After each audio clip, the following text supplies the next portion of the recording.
नमस्कार दोस्तों, मेरा नाम है प्रदीप चौहान। दोस्तों, पिछले हफ्ते, पिछले रविवार को और उससे पहले भी एक एपिसोड में मैंने आपको बताया था कि किस तरह से अमिताभ बच्चन के एहसान फरामोशी के किस्से आज भी गांधी परिवार को हॉन्ट करते हैं। किस तरह से सोनिया गांधी आज भी अमिताभ बच्चन के उस एहसान फरामोशी को नहीं भूले। जब उनको ज़रूरत थी तो अमिताभ बच्चन ने हाथ खड़े कर दिए थे। लेकिन अमिताभ बच्चन के ये किस्से सिर्फ गांधी परिवार के साथ नहीं है। अमिताभ बच्चन की एहसान फरामोशी के किस्से दूर तक यानी विदेशों तक है। आज एक ऐसे ही शख्स की कहानी आपके सामने फिर से लेके आया हूं, जिसने बुरे वक्त में अमिताभ बच्चन की मदद की। लेकिन जब उस मदद को, उस एहसान को चुकाने का मौका आया तो अमिताभ बच्चन अपने पुराने स्टाइल में लौट आए और मजबूरी में उस शख्स को अपने पैसे वापस लेने के लिए अदालत या फिर यूं कहें कानूनी सलाह की या कानूनी सहायता की जरूरत भी आन पड़ी। और सिर्फ वो शख्स ही इस चक्कर में परेशान नहीं हुआ, बल्कि उसके बीच में जो दो महान शख्सियतें और पड़ी थी, जो अमिताभ बच्चन को बहुत बुरे वक्त में तीन शख्सियतों ने मदद की थी, उन्हें भी शर्मिंदगी का सामना करना पड़ा। वो शख्सियतें थे पूर्व प्रधानमंत्री चंद्रशेखर, पूर्व उत्तर प्रदेश के मुख्यमंत्री मुलायम सिंह यादव और उन्हीं की पार्टी के एक नेता अमर सिंह, जो अमिताभ बच्चन के बुरे वक्त में हनुमान बन के उनके साथ खड़े थे। ये जो शख्स जिन्हें अमिताभ बच्चन ने परेशान किया, जिनसे पैसे लेकर लौटाते वक्त बहुत जो है वो जो कहना वो हीरोगिरी दिखाई, उन शख्स का नाम था छोटू भाई केशव भाई पीठावाला, जो जर्मनी में रहते थे, यानी गुजराती एनआरआई थे, जिन्हें रस्सी के पीठावाला के नाम से ज़्यादा लोग पहचानते हैं। ये भारत में नहीं रहते थे, ये जर्मनी के में रहने वाले गुजराती एनआरआई थे। अब इस दुनिया में नहीं है, लेकिन बुरे वक्त में अमिताभ बच्चन ने इनसे मदद मांगी और जब लौटाने की बारी आई तो पीठावाला साहब को कानूनी सहायता की ज़रूरत आन पड़ी। अब इस कहानी को जानने के लिए सबसे बेहतर कौन हो सकता है? ये कहानी बताने के लिए पीठावाला साहब के परिवार का ही कोई सदस्य बेहतरीन तरीके से चीज़ें सामने रख सकता है। तो इस कहानी की सच्चाई जानने के लिए मैंने बात की पीठावाला जी के बेटे चंद्रवदन पीठावाला से, जो इन दिनों भारत में ही हैं, गुजरात में है। बोलने में बहुत सॉफ्ट हैं, पीठावाला के बेटे बहुत सॉफ्ट बोलते हैं, बहुत किसी की बुराई नहीं करते। लेकिन वो जो कहानी वो आपको बता रहे हैं, उस कहानी का असलियत या उस कहानी की सच्चाई समझने की कोशिश कीजिए। और आइए चलते हैं चंद्रवदन पीठावाला जी के पास। हाँ तो दोस्तों, जैसा कि आप स्क्रीन पे मेरे साथ देख सकते हैं, चंद्रवदन पीठावाला जी गुजरात से हमारे साथ जुड़ चुके हैं। मैंने यूं मोटा मोटा आपको बताया है, लेकिन असल पूरी कहानी क्या है ये चंद्रवदन जी से जानेंगे और उस कहानी के सभी सिरों को आज आपके सामने पेश करने की कोशिश करेंगे। चंद्रवदन जी, सबसे पहले तो आपका स्वागत है हमारे चैनल पर। आप पहली बार आए हैं तो खबर 8 परिवार नमस्कार। बहुत बहुत स्वागत जी। चंद्रवदन जी, ये बताएं सर कि ये कहानी दरअसल, क्योंकि मोटा मोटा कहानी पता है, दरअसल ये अमिताभ बच्चन के साथ जो भी कहानी हुई थी, जो वो लेन देन था या जैसी भी पूरी कहानी थी, एक बार आप हमारे दर्शकों को अगर आप बता दें तो आपकी बहुत मेहरबानी होगी। नमस्कार। ये कहानी शुरुआत हुई थी जब अमिताभ जी फाइनेंशियल क्राइसिस में थे और कोइंसिडेंटली मेरे फादर और अमिताभ जी का जो चार्टर्ड अकाउंट था वो कॉमन अकाउंटेंट था, उनके जरिए से थोड़ी बात आई थी। और सीए चार्टर्ड अकाउंट था, उनका नाम था मिस्टर प्रवीण व्यापारी। अनफॉर्चुनेटली ही इज नो मोर। तो सॉरी सॉरी सॉरी, उन्होंने बीच में रोक रहा हूँ सर।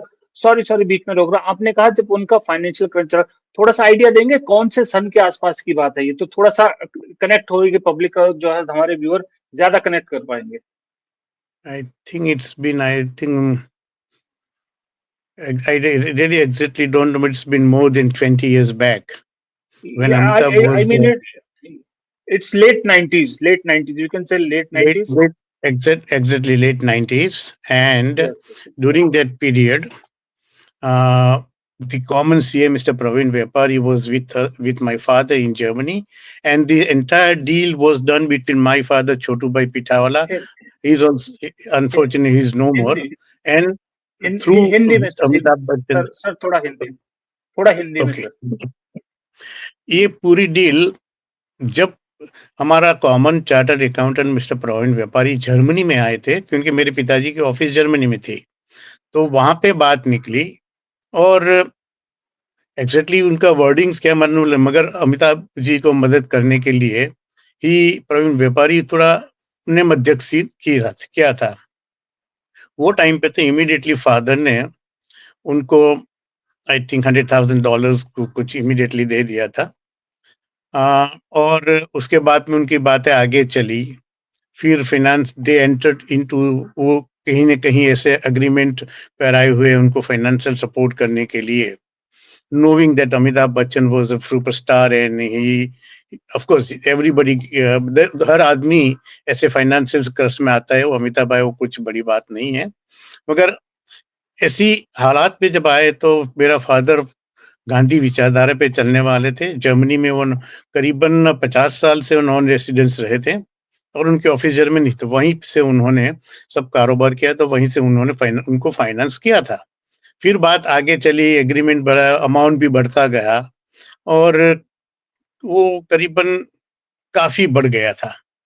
फिर जब एग्रीमेंट के हिसाब से पैसा देने की बात आई तो उसमें बहुत सारे डिले हुआ और इस पैसे के मामले के अंदर कई बड़े नेताओं भी थे, उत्तर प्रदेश से थे, कोई एमपी थे मिस्टर सिंह कर वो भी थे और उनके मध्यस्थी में सब किया गया था। फिर पैसा देने की बात आई तो Amitabh was reluctant, may be उनकी कुछ फाइनेंशियल पोजीशन वो टाइम पे भी ठीक नहीं हो, मगर वो दिखती नहीं थी, मगर अंदर की बात क्या है वो किसी को पता नहीं चलता।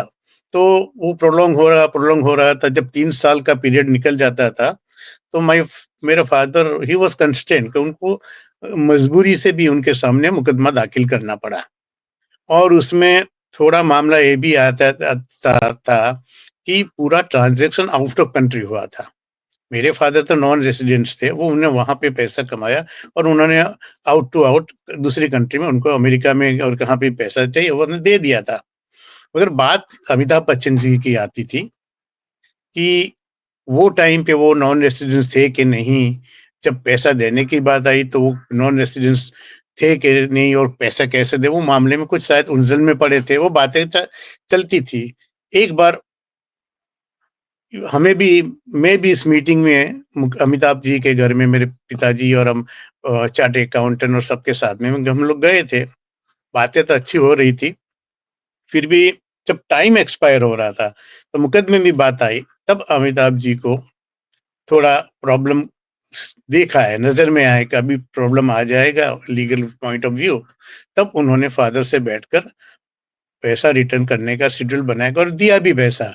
हालांकि कैपिटल आया एज पर द एग्रीमेंट, जो आना चाहिए था वो पूरे पैसे आए नहीं, but my father was helping nature, उन्होंने को सबको हेल्प करता था, जो आया वो पैसा उन्होंने ले लिया वापस। यही स्टोरी थी उनकी। Otherwise by way he was a good person. Even my father was a good person. Amitabh ji was a respected. I still have a respect for him. But वो वक्त की बात ऐसी होती है कि जब वक्त खराब होता है तो किसी के साथ कुछ भी होता है, तो उस हिसाब से हुआ था जी। पिठावाल तो साहब एक फिर चीज मामला बताइए, निकल एक दो जी, 2-3 चीजें मैं क्लियर करना चाहता हूँ। एक तो है कि आपके पिता जर्मनी के रेजिडेंट थे? यस। अच्छा। जब हम लोग और हम लोग 72 में हम लोग गए थे, 1972 में, तब उसी टाइम से मेरा फादर वहाँ का रेसिडेंस था। वो यहाँ पे जी, जी। इंडिया में हाल आता थे, but he maintain his non residentship till he died. Okay. और उनका बिजनेस क्या था sir? He was into the fabrication, erection, installation of industrial plant, such okay, ऐसे ओके। पेपर प्लांट है, एंड वो भी सब अब्रॉड में ही काम किया था, अफ्रीका, अरेबियन, मिडिल ईस्ट में और वहीं पे। और वो जो डिस्प्यूट में अमाउंट था, वो अमाउंट कितना था जो रिटर्न किया है अमिताभ बच्चन ने विदाउट इंटरेस्ट, जो भी रिटर्न रिटर्न किया वो कितना? Exactly I don't the amount was about 39 crores or something. Okay, I लेकिन उन I have all the documents. I mean, whatever that came in the newspaper, वो मैं आपको भेजूंगा. बात ऐसी है कि मेरे फादर भी जब करते थे, वो सबको दिखाते नहीं थे. तो हम भी with due respect to him, we did not ask him so much details, but it was whatever he does, we accepted it. तो हमने ज्यादा जानकारी नहीं, मगर इन्होंने हमें बताया था कि कैपिटल वापस आ गया. तो आपके फादर अब कहाँ हैं? Unfortunately, he is no more. He passed away in 2015. 2015। तो जो अमिताभ ने रिटर्न किया वो उनके रहते रिटर्न किया था या उनकी डेथ के बाद रिटर्न किया? उनके रहते ही किया था. उनके रहते रिटर्न करते थे, लेकिन Yes. रिटर्न तब किया जब मामला अदालत तक पहुंचने वाला था, तब जाके उन्हें लगा कि नहीं, अब जो है अदालत मामला चला जाएगा, तो इसलिए उन्होंने रिटर्न करने Yes. की वो शुरुआत करी। Yes. लीगल जी। लीगल कॉम्प्लिकेशन बढ़ने वाला था, तो in order to avoid that उन्होंने कैसे भी कहीं से व्हाटएवर उनकी जो इंटरनल अरेंजमेंट, उन्होंने फादर को पेमेंट रिटर्न कर दिया था. जी। तो एक चीज़ यहाँ पिठावाला जी जानना ज़रूरी है कि आप लोगों को, खासकर आपके फादर को, मतलब आपके फादर का था, ज़रूरत क्यों पड़ गई कि लीगल एड की, उनको लीगल हेल्प लेने की तक की ज़रूरत पड़ गई? क्या उससे पहले अमिताभ को जब अप्रोच किया गया था, ही वाज़ डिनाइंग कि भाई वो नहीं दे सकते अभी, या क्या था? नहीं, वो तो रेगुलरली मिलते थे. यहाँ पे भी मिलते थे, अब्रॉड में भी मिलते थे, उनकी मीटिंगें होती रहती है. बट बात पैसा जब आता नहीं, और टाइम पीरियड जो फ्रेम है 3 साल के अंदर कुछ भी लीगल होना चाहिए, वो मेंटेन करने के लिए फादर को मुकदमा करना पड़ा. उनको लीगल प्लेटफॉर्म पे जाना पड़ा. और बातचीत तो होती रहती है कि हाँ दे देंगे, जी, दे जी। देंगे, मगर वक्त वक्त भी गुजर जाता रहा था. ये कौन से सन की बात है जब उन्होंने रिटर्न किया? उन्होंने रिटर्न किया करीबन 2005 के आसपास. 2005 के आसपास, अच्छा। अच्छा, जब उन्होंने पैसा रिटर्न कर दिया और उसके बाद अमिताभ बच्चन के साथ आपके रिश्ते, आपके परिवार के रिश्ते ठीक रहे या रिश्ते खत्म हो गए उसके बाद? नहीं, हम परिवार में से कोई भी अमिताभ के साथ मिले नहीं थे. ओनली एज अ सन में ही उनको एक ही बार उनके घर पे मिला था, मीटिंग में गए थे तब. बाकी ऐसा कुछ था नहीं. फादर ऑल्सो यूज्ड टू, वो भी इंडिया में अमिताभ जी से मिलने का अवॉइड ही करते थे, बाहर ही मिलते थे. और जब ऐसा हमारा जब फैमिली आपके रिश्ता था नहीं. सॉरी, जब आपके फादर एक्सपायर हुए, तब आए थे अमिताभ बच्चन आप लोगों से मिलने, या कोई जी नहीं, मैसेज, कुछ कोई कांटेक्ट किया? जी नहीं, जी नहीं, कुछ नहीं, कोई कांटेक्ट नहीं कुछ किया, नहीं. हालांकि आप लोग अब इंडिया में ही रहते हो। हम भी नॉन रेसिडेंट, हम आते जाते रहते हैं, ज्यादा इंडिया में रहते हैं, but we maintain our 180 days. अच्छा। तो उस वक़्त जो अखबारों में, वहाँ जो न्यूज़ में, पेपर्स वग़ैरह में आ रहा था, वो क्या छप रहा था? किस तरह की न्यूज़ जो आपने देखी? क्या उसमें क्या सही छप रहा था, या कुछ ऐसा लग रहा था कि एक्स्ट्रा भी जो मसाला जैसे लगाते हैं नहीं, कई बार मीडिया में, नहीं, उस तरह की नहीं, बात? नहीं, मसाले में कुछ नहीं था. शायद मुझे अभी उनका, I can not recollect the name of that member of parliament who passed away due to kidney disease, and he belongs to the Sapa, with Mulayam ji के साथ था. अमर सिंह, सॉरी, अमर सिंह। क्या? अमर सिंह, यस यस, वो भी बीच में था. और चंद्रशेखर जी भी बीच में था. तो चंद्रशेखर जी अपना भूतपूर्व प्रधानमंत्री, बिकॉज मेरा जी। फादर और चंद्रशेखर बहुत ही सारे अच्छे फ्रेंड्स थे. नहीं, अमर सिंह का आपने नाम लिया, अमर सिंह ने क्या रोल प्ले किया? अमर सिंह ने दोनों को मिलवाया आपस में, या अमर सिंह की क्या कहानी थी? नहीं, मिलवाया नहीं था. जब बातें पैसे की आ रही है, जब मीटिंगें चल रही थी, तो वो बीच में आए थे. वो मुझे मालूम है, एक बार मेरे फादर प्रवीण व्यापारी चार्टर्ड अकाउंटेंट के घर पे गए, तो वहां पे भी अमर सिंह थे, और उनके साथ बात हुई थी. बिकॉज अमर सिंह ने भी अमिताभ को अच्छी तरह से, मुलायम सिंह ने भी उनको फाइनेंस किया था. दे बेल्ड हिम आउट मेनी टाइम्स. तो उसी की वजह से रहे थे. और चंद्रशेखर जी ने शायद बोला होगा कि पिठावाला का पैसा निकाल कर दो, उनको करवा दीजिए. अ, आपके फादर का नाम अभी तक आपने कहीं ज़िक्र नहीं आया, उनके फादर का नाम क्या था आपके फादर का? मेरा फादर का नाम छोटू bhai Keshav bhai Pithawala, but he is known as रस्सी के पीठावाला। रस्सी के पीठा वाला। यस। Okay okay. अच्छा पिठावाला साहब, क्योंकि आपके पास वक्त की कमी है, आपको निकलना है, आपके परिवार में जी। कुछ मेडिकल है वो भी है। आपसे एक आखिरी सवाल ये जानना चाहूंगा कि अभी तक जो मुझे कहानी समझ में आई कि आपके फादर ने मिड 90s में क्राइसिस में हेल्प करी अमिताभ बच्चन की अबाउट 39 करोड़ या जो भी चलिए अमाउंट है, जो भी। वो काफी 3 साल के लिए आप वो बात हुई थी, लेकिन रिटर्न नहीं हुआ तो आपके फादर को लीगल हेल्प की जरूरत पड़ी। तब अमिताभ बच्चन ने अमाउंट रिटर्न किया 39 करोड़ आपके फादर का, लेकिन वो अमाउंट सिर्फ और सिर्फ जो कीमत जो दिया गया था उतना था, कोई इंटरेस्ट या कुछ इस तरह की चीज पे नहीं की गई। ये क्या यही कहानी समझ सही है? यही थी, जब बिकॉज जब बोलते थे कि फाइनेंशियल क्राइसिस अभी भी है, तो मेरे फादर ने छोड़ दिया कि मैंने हेल्प के लिए आपको पैसे दिए थे, बिजनेस के लिए, अर्निंग के लिए नहीं दिया था, तो he just gave it off. Okay, लेकिन कोई इंटरेस्ट अमिताभ ने पे नहीं किया। जी नहीं। और वो जो जो जो पैसा था 39 करोड़, वो एक साथ दिया गया था कि वो भी पार्शल पार्शल पेमेंट की गई थी? नहीं, पैसा सब साथ में ही दिया था। जब मेरे फादर ने हमको यही बोला था कि our capital has come back. Okay okay, चलिए ठीक है sir. So nice of you, आपने इतना टाइम निकाला, अपनी कहानी हमें बताई। Thank you. अमिताभ बच्चन के बारे में शायद ये पता ही नहीं था लोगों को। वेरी वेरी जी, थैंक यू वेरी मच आपका, और थैंक यू सो मच। कोशिश थैंक करेंगे यू। कि एक बार फिर आपसे दोबारा मिले। बहुत बहुत शुक्रिया। जी, थैंक यू। बहुत बहुत शुक्रिया।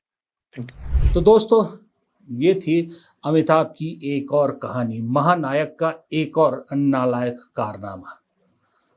ऐसे बहुत से कारनामे हैं, वक्त वक्त पे फिर आपके सामने लेके आएंगे। फिलहाल इस एपिसोड में इतना ही। पसंद आया हो वीडियो तो लाइक ज़रूर कीजिएगा, दोस्तों के साथ शेयर कीजिएगा, कमेंट बॉक्स में अपनी राय ज़रूर दीजिएगा, और चैनल को अगर सब्सक्राइब नहीं किया तो प्लीज़ चैनल को सब्सक्राइब ज़रूर कीजिएगा। अगर आप यूट्यूब पे देख रहे हैं, अगर फेसबुक पे देख रहे हैं तो फॉलो करना मत भूलिएगा। नमस्कार।